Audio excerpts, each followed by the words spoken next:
नमस्कार साथियों, कैसे हैं आप सब। तो आज का हमारा बहुत ही महत्वपूर्ण टॉपिक है साथियों, वो है वर्तनी। वर्तनी का अन्य पर्यायवाची शब्द यदि हम देखें तो वो है साथियों वर्ण विन्यास। क्या है? वर्ण विन्यास। ठीक है, यदि अभी भी आपको समझ में नहीं आया तो बता देते हैं इंग्लिश में क्या नाम है इसका साथियों, तो वो है स्पेलिंग। स्पेलिंग। ठीक है, आप सभी के दिमाग में भी आ गया होगा कि मैं किसके बारे में बात कर रहा हूँ। अक्सर परीक्षाओं में पूछ लिया जाता है निम्नलिखित में से किस शब्द की वर्तनी शुद्ध है या फिर अशुद्ध है। एक शब्द दिया होगा, उसके अलग अलग जो है चार रूप दिए होंगे। जो शुद्ध रूप होगा उसका आपने चयन करना है, जो अशुद्ध होगा उसका चयन करना है। ठीक है, ओके। तो इस तरह से ये वर्तनी के संबंध में प्रश्न पूछे जाते हैं। अगर देखा जाए मास्टर कैडर की परीक्षा में, तो वहाँ पर पिछली बार जो अभी अभी एग्ज़ाम हुआ है अगस्त में, तो वहाँ पर प्रश्न पूछ लिया गया था भाई कि हाँ, अत्यधिक के संबंध में निम्नलिखित में से कौन सी वर्तनी शुद्ध है अत्यधिक की, है ना। तो उज्ज्वल की पूछ लिया, अत्यधिक की पूछ लिया। इस तरह के साथ ही प्रश्न पूछ लिए जाते हैं, ना केवल master cadre, lecturer cadre, KVS, NBS, UPSC परीक्षा, हर तरह की हिंदी की परीक्षा पूछ लिए जाते हैं। ऐसे 2 या 3 प्रश्न बन जाते हैं। तो इसी के संबंध में साथियों आज हम पढ़ने वाले हैं। तो है साथियों, आपको तो ये भी पता ही है कि जो शब्द है ना, एक शब्द का निर्माण जो है वर्णों से होता है। वर्ण यानी स्वर और व्यंजनों से होता है। तो भाई ये सारी जानकारी आपको पहले से पता होनी चाहिए। तो पढ़ लेते हैं ये पहला एक, फिर इसको मैं नरेट करूंगा एक एक करके। मानक देवनागरी वर्णमाला, परिवर्तित देवनागरी वर्णमाला और हिंदी वर्तनी का मानकीकरण, इन तीनों पुस्तिकाओं के समन्वित रूप को संशोधन और परिवर्धन के साथ केंद्रीय हिंदी निदेशालय द्वारा सन 1983 ईस्वी में देवनागरी लिपि तथा हिंदी वर्तनी का मानकीकरण नामक शीर्षक से प्रकाशित किया गया। तो एक पुस्तक जो है निर्मित की गई। पहले तो आपको ये बता देते हैं कि भाई हिंदी भाषा जो है वो देवनागरी लिपि में लिखी जाती है, ये तो आपको पता है। लेकिन देवनागरी लिपि का जो मानकीकरण है, ठीक है, देवनागरी लिपि, ठीक है, लिपि का मानकीकरण साथियों, ये बहुत जानकारी इम्पोर्टेंट है। का मानकीकरण ये कब हुआ साथियों? सभी को मालूम होगा 1966 ईस्वी में हुआ है। कब हुआ है भाई? 1966 ईस्वी में हुआ है ना, 1966 में हुआ है। अच्छा, तो ये मानकीकरण क्या है? यानी लिपि का आदर्श रूप। सरकार ने कहा कि भाई जिन भी लोगों को कमेटी में ये जिम्मेवारी सौंपी गई कि आपने एक लिपि तैयार करनी है, एक निश्चित संख्या लिपि में रख देनी है। ठीक है, उसी से ही भाषा बनाई जाएगी, भाषा लिखी जाएगी। ठीक है, तो भाई 52 जो है आपको पता है कि देवनागरी लिपि के जो वर्ण हैं, जिसमें से 11 स्वर हैं और 2 अयोगवाह हैं, 33 मूल व्यंजन हैं और 4 जो है आपके संयुक्त व्यंजन है, 2 द्विगुण हैं। तो इस प्रकार से संख्या हो जाती है आपके पास कितनी भाई? 52 हो जाती है। ठीक है, अभी ये तो है 1966 में निर्मित हो गई थी। ठीक है, लेकिन यदि हिंदी वर्तनी का मानकीकरण देखें, हिंदी वर्तनी, वर्तनी यानी स्पेलिंग, यानी कि क्या हुआ कि एक कमेटी ने क्या किया कि भाई हिंदी वर्तनी का मानकीकरण कर दिया कि भाई शब्दों को हम शुद्ध रूप से ऐसे लिखेंगे। तो वो भी बुक पीडीएफ जो है मैं आपको अवेलेबल करवा दूंगा। ज़्यादा उसमें शब्द नहीं है, लेकिन क्या है कि जो भी आप इन दिनों पुस्तकों में पढ़ रहे हैं, नई किताबों में जो भी शब्द देख रहे हैं हिंदी के, बस वही शुद्ध वर्तनी में आप देखेंगे कि भाई यही शुद्ध वर्तनी है। कुछ अलग नहीं है, कोई मूल मंत्र नहीं है, कोई रूल नहीं है साथियों। तो हिंदी वर्तनी का जो मानकीकरण है 1 साल बाद ही कर दिया गया, यानी कि शुद्ध भाषा शब्द जो है, ठीक है, 1967 ईस्वी में जो तैयार हो गई थी। ठीक है, याद रखना है। और क्या हुआ फिर कि केंद्रीय हिंदी निदेशालय, इसकी स्थापना कब हुई थी भाई? तो इसकी स्थापना साथियों हुई 1960 में। 1 मार्च 1960 में केंद्रीय हिंदी निदेशालय की स्थापना हुई। किस मंत्रालय के अधीन आता है? तो ये एजुकेशन मिनिस्ट्री के अंतर्गत आता है। ठीक है, शिक्षा मंत्रालय, शिक्षा मंत्रालय के अंतर्गत आता है, याद रखना है। और इसी मंत्रालय ने 1983 ईस्वी में देवनागरी लिपि तथा हिंदी वर्तनी का मानकीकरण नामक एक संयुक्त रूप से एक पुस्तक का ही निर्माण कर दिया। वो पीडीएफ भी मैं अवेलेबल करवा दूंगा। उसमें देवनागरी लिपि का मानकीकरण रखा है कि भाई वही शब्द मानकीकरण के रूप में, यानी वही लिपि जो इसमें 52 जो है 1966 ईस्वी में जो लिपि तय हुई थी, बस उसी को ही उसमें रख दिया, संयुक्त कर दिया, एक एक पुस्तक में रख दिया भाई। ठीक है, वो पीडीएफ भी आपको अवेलेबल करवा दूंगा मैं। कुछ खास नहीं है, बस जो आपको जानकारी यहाँ पर दे रहा हूँ बस समझ लेना है। ओके, तो 1983 ईस्वी में केंद्रीय हिंदी निदेशालय ने 1983 ईस्वी में देवनागरी लिपि तथा हिंदी वर्तनी का मानकीकरण नामक शीर्षक से एक पुस्तक छाप दी। बस दोनों को इकट्ठा कर दिया। 1966 में देवनागरी लिपि का मानकीकरण हुआ और 1967 में हिंदी वर्तनी का मानकीकरण। बस 1983 ईस्वी में केंद्रीय निदेशालय ने उसको इकट्ठा कर दिया है, बस, और कुछ नहीं है। कुछ है भाई? नहीं है।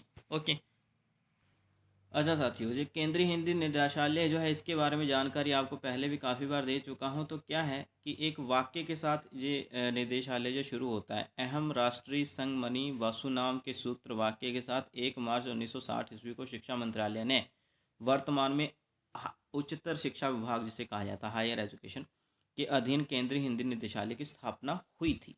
याद रखना है। और कौन सा सूत्र है, किस सूत्र से इस निदेशालय की शुरुआत होती है, यानी जो लोगो वगैरह बना हुआ है ना, तो ये वहाँ पर लिखा हुआ है। ठीक है, याद रखना। मैं किस लोगों की बात कर रहा हूँ, किस निशान की बात कर रहा हूँ। ठीक है, मैं लोगों की बात कर रहा हूँ केंद्रीय हिंदी निदेशालय की। ठीक है, वहाँ पर ये उक्ति लिखी हुई है, वाक्य वो वाला। अच्छा साथियों, तो आगे अभी बढ़ते हैं, बहुत हो गया लेक्चर भाई। तो परिभाषा क्या है, किसी भाषा का कोई सार्थक शब्द किसी वर्णमाला में जिस रूप में लिखा जाता है उसे वर्तनी कहते हैं। उर्दू में वर्तनी के लिए हिजे, ठीक है, हिजे कहते हैं। वर्तनी के लिए क्या शब्द प्रयोग किया जाता है, उर्दू में हिजे कहते हैं। ठीक है, जैसे हिंदी में हम वर्तनी लिख रहे हैं शुद्ध रूप के लिए, है ना, हिंदी भाषा के, तो वो हिजे कहते हैं, वर्तनी का पर्यायवाची हिजे। वर्ण विन्यास है हिंदी में ही वर्तनी का पर्यायवाची।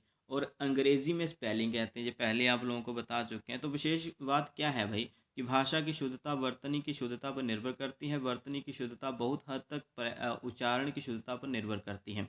तो भाषा की शुद्धता वर्तनी की शुद्धता पर, यानी कि भाषा हम बोल रहे हैं, मौखिक रूप से सुन रहे हैं, तो ये निर्भर करती है कि भाई हम शुद्ध वर्तनी का प्रयोग करें। ठीक है, चाहे लिखने में है चाहे बोलने में है, मात्राओं का प्रयोग सही तरीके से होना चाहिए। वर्तनी की शुद्धता बहुत हद तक उच्चारण की शुद्धता पर निर्भर करती है। यदि हम सही रूप से किसी शब्द का उच्चारण कर रहे हैं, तब उसको अच्छी रूप से लिख भी पाएंगे। यह कहा जा रहा है कि यदि हम उच्चारण गलत करते हैं तो वर्तनी भी अशुद्ध ही लिखी जाएगी। है कुछ अलग, कुछ नहीं है भाई। अच्छा, वर्तनी की अशुद्धियों के कारण क्या है, तो पहला है उच्चारण की अशुद्धता। हम क्या करते हैं कि गलत उच्चारण करते हैं, तब हो जाती है भाई वर्तनी में अशुद्धि। अध्ययन, हम क्या बोलते हैं, अध्ययन कर लिया, लेकिन अगर देखा जाए तो अध्ययन होता है, अध्ययन, ठीक है, लेकिन अध्ययन नहीं, जल्दी से नहीं बोलना है, थोड़ा सा विराम देकर और धैर्य से बोलना है अध्ययन को। ठीक है, उषा बोल देते हैं, ऊषा होता है साथी, बड़े ऊ की मात्रा, या जो बोले कि बड़ा ऊ यहाँ पर लगा है। अधीन बोल देते हैं, अधीन होता है। तो ये उच्चारण में गलती होगी तो वह लिखने में भी गलती कर लेते हैं बच्चे। अभी जो 10वीं 9वीं कक्षा में देखा मैंने, सीबीएसई में इतने मार्क्स देते हैं, लेकिन वो बच्चों को हिंदी नहीं लिखने आ रही है भाई। ठीक है, 9th और 10th में मैं पढ़ा रहा था, कुछ बच्चों को मतलब कोई प्रस्ताव लिखने को बोले, निबंध लिखने को बोले, नहीं आते हैं उनको, फिर भी उनके मार्क्स जो है 50 60 इस तरह से 100 में से आ ही जाते हैं।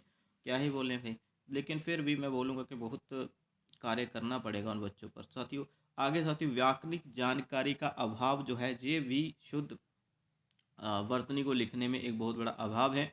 संधि समास उपसर्ग प्रत्यय आदि की जानकारी ना होने के कारण वो सारे शब्द गलत लिख देते हैं। यदि ये देखो, उज्ज्वल जहाँ पर व्यंजन संधि रहती है, अनुग्रहित इसको हम गलत लिख देते हैं, अलंकारिक इसको गलत लिख देते हैं। तो ये भाई ये जानकारी होनी चाहिए संधि समास उपसर्ग प्रत्यय की। आगे, लिपि की अस्पष्टता। ठीक है, लिपि की अस्पष्टता के कारण भी वर्तनी की गलतियाँ होती हैं। यानी लिपि, अभी देखो इतने सारे वर्ण हैं, पंजाबी में 35 है, हिंदी में 26 है, तो वहाँ पर इतने सारे वर्ण नहीं है, तो मतलब बहुत कम गलतियाँ होती। करने वाले तो वहाँ भी कर देते हैं, जिसको भाषा का ज्ञान नहीं है, वर्तनी का ज्ञान नहीं, वहाँ भी कर देंगे। तो लिपि की अस्पष्टता के कारण भी बहुत सारी गलतियाँ हो जाती हैं। ठीक है, जैसे द, क्ष, व, श, स का भेद ना जानने के कारण पर्याय वर्तनी त्रुटियाँ हो जाती हैं। तो क्षत्रिय कई लोग, है ना, इस तरह से लिख देते हैं, हालांकि शुद्ध रूप ये होता है वर। कई लोग इसको व जो होता है ना, जी वाला अंतस्थ ध्वनि अर्धस्वर, इसको ब पढ़ रहे होते हैं, अले ये होता है व, इंग्लिश में बोले तो वी। तो बस यही कारण है कि गलतियाँ हो जा रही हैं। अभी क्षेत्रीय प्रयोग भी होता है, जिसके कारण वर्तनी का गलत या जो बोले कि गलत रूप से प्रयोग हम कर देते हैं, वर्तनी शुद्ध रूप से नहीं लिखते हैं। क्षेत्रीय प्रयोग क्या है, हिंदी का मानक रूप एवं मानक उच्चारण ही सही होता है, किंतु कुछ लोग अपने क्षेत्र में प्रचलित प्रयोग के कारण गलतियां करते हैं। तो कहने का तात्पर्य क्षेत्रीकरण है ना। मैं जैसे पंजाब में हूँ, होशियारपुर में हूँ, तो मेरी जो अपनी भाषा है पंजाबी दुआबी, ठीक है, उसका प्रभाव भी मेरी शुद्ध हिंदी पर पड़ रहा होगा, चाहे मैं जितना भी प्रयत्न कर लूँ, लेकिन थोड़ा सा एक्शन मेरा जो है वो अपनी भाषा का भी रहेगा। ठीक है, जैसे 11 कई लोग बोल देते हैं, होता 11 है। स्नान होता स्नान है। ठीक है, 29, ठीक है, 29 बोलते रहते हैं कई लोग, ये राजस्थानी हरियाणवी वाले। तो इस तरह से ये क्षेत्रीय प्रभाव भी रहता है। जहाँ हम अगर हम दिल्ली या यूपी वाले फील्ड में रह रहे हैं जहाँ खड़ी बोली बहुत ज़्यादा बोली जाती है, तब तो वहाँ शुद्ध रूप से बोली जा रही होगी, लेकिन फिर भी थोड़ा सा क्षेत्रीय प्रभाव रहता है, भाषा को प्रभावित करता है जो हिंदी। अतिशोधन, कुछ लोग हिंदी को अतिशुद्ध करने के चक्कर में उसके शब्दों की वर्तनी शुद्ध कर देते हैं। उदाहरण के रूप में देखिए भाई, जैसे प्रसाद बोलते रहते हैं लोग, प्रसाद होता है, ठीक है। इच्छा बोलते रहते हैं, इच्छा होता है, ठीक है।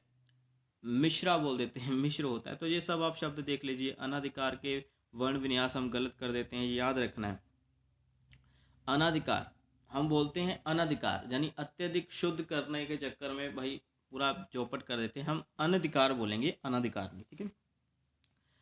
ओके, आहार बोलते रहते हैं, आहार होता है। तिथि में थो को बड़ी लगा देते हैं, छोटी आनी होती है। सुक्ति शब्द जो है देखिए साथियों, बड़ा ऊ आना है। कौरव शब्द में को बड़ा ओ आना है। क्रय, क्रय है ना, क्रय यानी खरीदना, तो क्रय इस तरह से बचपन में क्रय विक्रय के प्रश्न जो है सम सोल्व किए होंगे आप लोगों ने। कर्तव्य पालन, कर्तव्य पालन में जो है आपने योजक चिन्ह जरूर डालना है। ओके, कर्तव्य पालन ऐसा होता ही नहीं इकट्ठा। ओके, उद्धरण, उद्धरण क्या रहता है? उद्धरण जैसे कि आपने कोई कोमा में, ठीक है, उद्धरण चिन्ह में कोई शब्द लिखना है, अगर पंक्ति है तो उसको हम डबल कोमा में रखते हैं। ये दोहरा उदाहरण में अगर कोई शब्द है तो उसको एकल उदाहरण चिन्ह में रखते हैं, तो वही उदाहरण। इसके देखो वर्ण विन्यास गलत कर देते हैं बच्चे, ठीक है। आगे गरिष्ठ शब्द साथियों हमारे पास, अगर हम गरिष्ठ का अर्थ देखें तो भाई इसका अर्थ रहता है वह वस्तु जो जिसका हम खा लेते हैं लेकिन कठिनता से पचे, ठीक है, कठिनता से पचने वाला, ओके, उसका अर्थ रहता है। तो इसके लिए हम बड़ी का प्रयोग कर लेते हैं, छोटी का प्रयोग करना। इसका अर्थ याद रखना है, कठिनता से पचने वाली भारी भरकम कोई खाद्य सामग्री। ओके, अच्छा, तो किन कारणों से हम वर्तनी को शुद्ध अशुद्ध कर देते हैं, यानी कि अशुद्ध कैसे प्रयोग करते हैं, कैसे लिख देते हैं, कैसे बोल देते हैं, तो ये आपने याद रखना है। 5 पीछे कारण बताए हैं, तो ये सभी के सभी कारण साथियों आप याद रखें। देखो, पहला था भाई उच्चारण में अशुद्धता ला देते हैं, व्याकरण जानकारी का अभाव रहता है, लिपि में अस्पष्टता होती है, क्षेत्रीय प्रयोग यानी हमारा जो क्षेत्रीय भाग है, जो बोले कि हमारा देसीपना, वो हमें प्रभावित करता है। अतिशोधन यानी कि बहुत अधिक शुद्धकरण के चक्कर में भी कई बार हम अपना चौपट कर लेते हैं भाई। तो ये सब चीज़ें, और अभी हम आपके सामने डिस्कस करेंगे भाई कि विभिन्न परीक्षाओं में पूछे जाने वाली वर्तनी शब्द, ठीक है जी, याद रखना है। अगर देखेंगे साथियों तो औद्योगिक, इसको हमने ऊ से नहीं शुरू करना, बड़ा ओ लगता है इसमें। संशय को ऐसे लिखना है। दृष्टि, दृष्टि को तो चलो आपको पता ही है, इस तरह से हम लिखते हैं दृष्टि को, लेकिन दृश्य का याद रखना है। इसमें श षटकोण नहीं आता, ये आता है शलगम का आधा हिस्सा। उश्रृंखल, उश्रृंखल यानी श्रृंखला, तो ये भी याद रखने, उश्रृंखल होता है साथियों, ठीक है। योत्सना को अच्छे तरीके से याद रखें, इस तरह से इसको लिखा जाता है। आधा स इसमें आ जाता है स्वरहीन। आगे देखिए हस्तक्षेप, ठीक है, हस्तक्षेप होता है। वाल्मीकि लिखते समय हमने छोटी की मात्रा डालनी है, क को। पूज्यनीय होता है, पूजनीय होता है। भास्कर में ये शब्द आता है, इस तरह से स्वाद आ जाता है, षटकोण नहीं आता है। तदोपरांत गलत है भाई, तदुपरांत होता है जी, ठीक है। स्थाई, इसका भी देख लीजिए, कई बार ऐसा प्रयोग हम कर देते हैं, पूर्णतः से रूप गलत है। जल्दी का तो सही लोग सही करते हैं। अनुग्रहित, ये आपने याद रखना है, ठीक है। दैहिक को याद रखें, अंकन को याद रखें भाई, ठीक है। अनुस्वार नहीं आता है वहाँ, सॉरी, चंद्र बिंदु नहीं आता है, शुद्ध में अनुस्वार आता है। आगे साथियों अहितिक, ठीक है। अभी ये क्या होता है, अहितकी ऐसे नहीं होता साथियों, ये अहेतुकी लिखना है इसको। अच्छा, ये क्या होता है, अकारण, बिना कारण, जहाँ कोई कारण नहीं होता। हेतु का मतलब क्या है, कारण, ठीक है। जैसे आपने काव्य हेतु पढ़ा होगा, काव्य हेतु आपको समझाया था भाई, काव्य हेतु होता है काव्य रचने का कारण क्या होता है, किस कारण से हम अब जो है काव्य रचते हैं, जिसमें मैंने बताया था 4 काव्य हेतु हैं, प्रतिभा, व्युत्पत्ति, अभ्यास और समाधि, ठीक है। तो ये हेतु मतलब कारण, अहेतुकी यानी कि अकारण, बिना कारण। अकस्मात, अचानक जिसको बोलते हैं, इसके शब्द जो है ये देख लेने वर्तनी कौन सी सही है, ठीक है। अकस्मात ऐसे लिखते हैं, अक पूरा आता है साथियों इसमें, ठीक है, स्वर सहित आता है। जिजीविषा, ठीक है, ये आपने याद रखना है साथियों, जो को छोटी की मात्रा और जो को बड़ी की मात्रा, फिर आगे विस्मृति, ओके, ये भी याद रखें, स्वर रहित रहता है। अधिशासी, ये याद रखना है। अधिशासी का अर्थ क्या रहता है ये बता, इसका अर्थ रहता है साथी प्रशासक, ठीक है। क्या रहता है, प्रशासक रहता है, या नियंत्रण करने वाला, या नियंत्रक भी कह सकते हैं। जो प्रशासक यानी जो प्रशासन चला रहा होता है, ठीक है, जो एक प्रकार से जो एक प्रकार से प्रशासन में काम कर रहा है। ओके, नियंत्रण भी हम कह सकते हैं। ओके, याद रखना, नियंत्रक भी कह सकते हैं। ओके, तो ये आप याद रखें। पीछे मैंने अश्रृंखल का जो अर्थ साथी वो गलत आई थिंक बता दिया है। श्रृंखला नहीं कहेंगे, श्रृंखला अलग है। इसका अर्थ रहेगा जो बंधन को नहीं मानता है, निरकुश, ठीक है, जिस पर कोई अंकुश नहीं रहता है। ओके, तो आज़ाद महसूस करने वाला, बंधन रहित भी इसका अर्थ रहता है। ठीक है साथी, तो ये दोनों याद रखें अर्थ। तो आगे बढ़ते हैं कहाँ, जो सभी साथियों याद करने हैं आपने शब्द, क्योंकि परीक्षाओं में जो सभी पूछे गए हैं, विगत की सभी परीक्षाओं में, पीजीटी एग्जाम में जा चुका है। उत्थान का, सुई का, नादान का, बलिदान का ल को छोटी की मात्रा आनी है, कुटिया में ट को छोटी की मात्रा आनी है, और कालिदास में क्या है, बड़ी की मात्रा नहीं आती है, ल को छोटी की मात्रा आती है। पुत्री में त्र को बड़ी की मात्रा, रीतिकाल में ऐसे लिखना, ये गलत है भैया। ठीक है, ये सभी पीजीटी एग्जाम में आ चुके हैं। कुशलता को कैसे लिखना है, कलश को कैसे लिखना है, स्वसुर, स्वसुर, ससुर कहते हैं इसको। ठीक है, वो शिष्टाचार को कैसे लिखना है, ये सब चीज़ें। मनुष्य, उत्कर्ष, गृहस्थ, मूलतः, कवित्री कई बार गलत कर देते हैं बच्चे, और समर्थ्य ये भी गलत कर देते हैं। सामर्थ्य नहीं होता, सामर्थ्य बोलेंगे। जब शुद्ध उच्चारण करेंगे तो ऑब्वियस है कि शुद्ध आ ही जाएगा, हमें लिखना भी। नवोदय विद्यालय प्रवक्ता परीक्षा 2014 की परीक्षा में देखिए, सन्यासी कई बार गलत कर देते हैं बच्चे, ऐसे लिख देते हैं सन्यासी, या फिर ऐसे लिख देंगे, जो कि पूर्ण रूप से गलत है। ठीक है, सन्यासी में क्या है कि अनुस्वार आता है स के ऊपर। ठीक है, ये याद रखना है। आगे देखिए संन्यास, संन्यास को भी इस तरह से लिखेंगे। ओके, और उपरयुक्त, यानी। ठीक है जी, आगे देखिए साथियों, अध्ययन, अग्रण्य, अग्रगण्य।